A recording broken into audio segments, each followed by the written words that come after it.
परमेश्वर से बड़ी आशा रखते हुए मैं यहाँ पर खड़ा हूँ। I would say that this meeting is more powerful than the convention that we had. मैं विश्वास करता हूँ कि ये जो सभा है कन्वेंशन से भी अधिक पावरफुल होगी। Not because of change of mind, nothing related to that.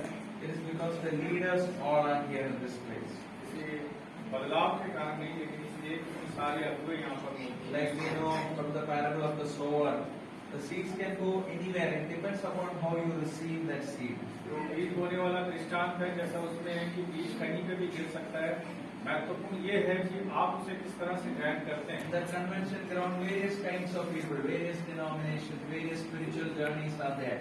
और उस कन्वेंशन ग्राउंड में बहुत सारे डिनोमिनेशन से, बहुत सारे अलग अलग पृष्ठभूमियों से लोग वहाँ पर मौजूद थे। Hence, we may not be able to share many secrets or keys of the kingdom there. वहाँ पर हम परमेश्वर के राज्य की बहुत सारे जो गहरी बातें उसको वहाँ नहीं बांट पाए।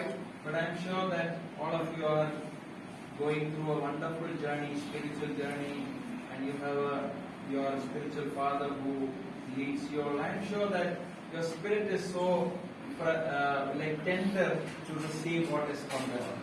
विश्वास करता हूँ कि एक अच्छी आत्मिक यात्रा में है, और जैसे कि आपके आत्मिकता में मौजूद है, और मैं जानता हूँ कि आपका आत्मा सब बातों के लिए तैयार है। Are you ready? आप तैयार हैं? I have some 2-3 messages to share today. आज 2-3 संदेश है मेरे पास आपके साथ बांटने We के will लिए। have message, some worship message, like that we will have. हम कुछ संदेश सुनेंगे, आराधना करेंगे, संदेश सुनेंगे, आराधना करेंगे। Bishop gave me permission. It is only starting time that matters. तो बिशप साहब ने मुझे परमिशन दी है कि सिर्फ शुरुआत का समय वो महत्व है, खत्म आप जब तक मर्जी कर सकते हैं। Bishop can directly go to the car for tomorrow's wedding. और जो बिशप है घर की कार वेडिंग के लिए डायरेक्टली सुबह कार को अपनी यहीं से जा सकते हैं। Amen. Praise the Lord. So, the first message I wanted to share with you is something about kingdom finance. तो जो पहला संदेश है जो मैं आपसे आज बांटना चाहता हूँ वो है स्वर्गीय राज्य के लिए आर्थिक स्थिति। You might be thinking I'm going to preach something else, कोई आ जाएगा, another thing आएगा. Yes, it will happen, but starting let us आप do सोच रहे this. होंगे कि अभी मैं कुछ ऐसा प्रचार करूँगा कि आग आएगी, हाँ, लेकिन वो बाद में आएगी। Amen. But it is very important that wherever we see, the ministries, we see that the ministries that they go through, many of them don't know what is the kingdom principle in sowing. तो बहुत सारी सेवकाइयों में जाते हैं, लेकिन हम देखते हैं कि उनको जो बोने का जो सिद्धांत है उसके बारे में ज्ञान नहीं है। What is really from the word of God that teaches? परमेश्वर का वचन इसके बारे में क्या सिखाता है? Unless you don't know it, you cannot practice it in your church also. जब आप इसके बारे में जानते नहीं है तो आप अपनी कलीसिया में इसके बारे में बता भी नहीं सकते। Hence, what happens is the church continues to be under the spirit of poverty. इसलिए क्या होता है, कलीसिया अक्सर गरीब रहती है। I'm not telling that immediately your things will move. God is also a God who will see how your faith is working. Not like immediately crores of rupees going to come. ऐसा नहीं कि अभी करोड़ों रुपये आ जाएगा, लेकिन परमेश्वर ये भी देखता है कि आप विश्वास में कैसे आगे बढ़ते हैं। I'm not also preaching about prosperity gospel. मैं जो है संपन्नता का सुसमाचार नहीं सुना रहा हूँ, But I want to make all of us understand what is the principle of giving from the word of God.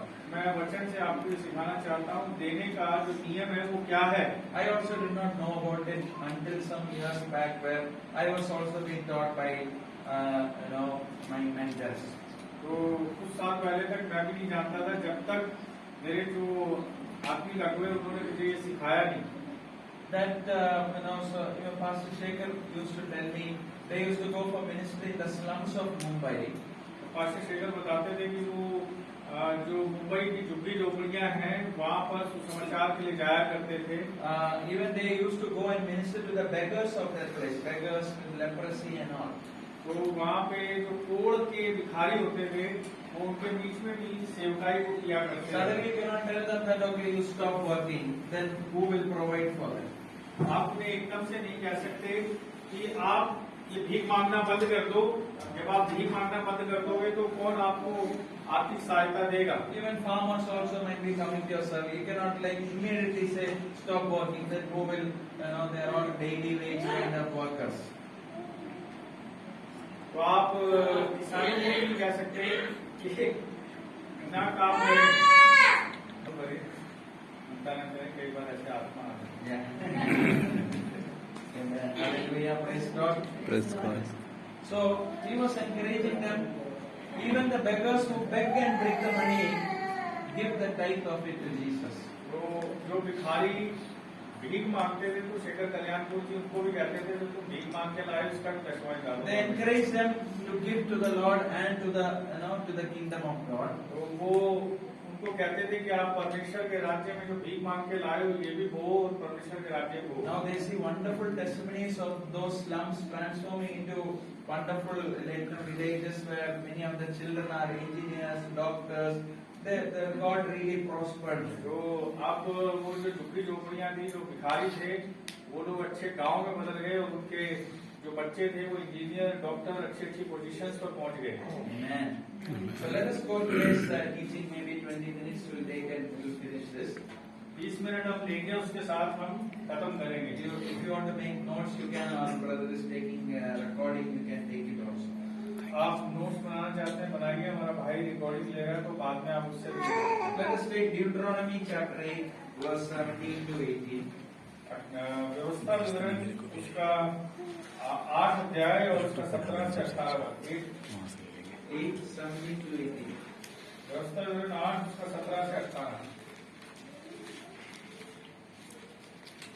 इस प्रकार से कहता है, और कहीं ऐसा ना हो कि तू सोचने लगे कि यह संपत्ति मेरी ही सामर्थ और मेरे ही उज्ज्वल से मुझे प्राप्त हुई, परंतु तू अपने परमेश्वर यहोवा को स्मरण रखना, क्योंकि वही है जो संपत्ति प्राप्त करने की सामर्थ इसलिए देता है कि जो वाचा उसने तेरे पूर्वजों से शपथ खाकर बांधी थी उसको पूरा करे जैसा प्रकट है।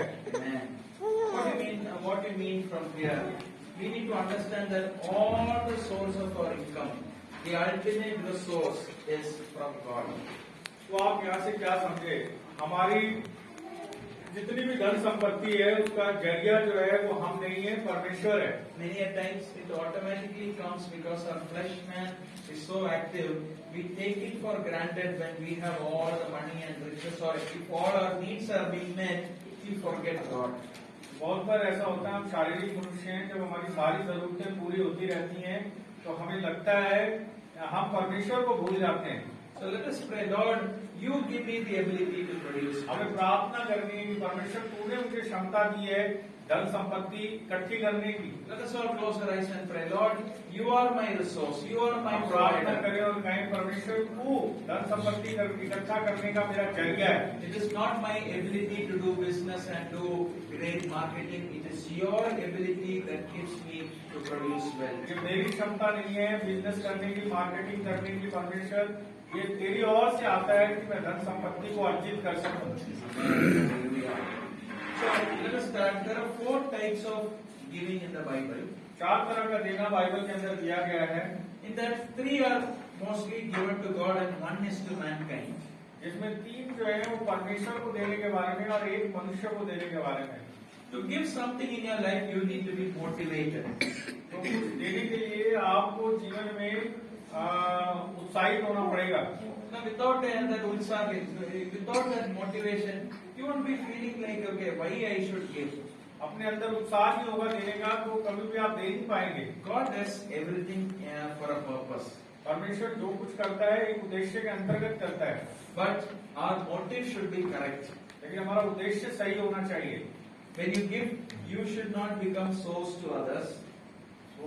Yeah, when you give, like for example, when you are giving something to somebody, you should not feel that I am the source. God is the source of that. जब आप किसी को कुछ देते हैं तो आप ये ना सोचें कि मैं देने का जरिया हूँ, वास्तव में देने का जरिया परमेश्वर है। So let us now learn what is the first type of giving tithe. तो हम देखेंगे कि पहला जो देने का जरिया है वो दशमांश है। You know where in the Bible it is written about tithe? दशमांश के बारे में बाइबल में कहाँ लिखा है? Malachi chapter 3 verse 10 to 11. Malachi 3:10 से 11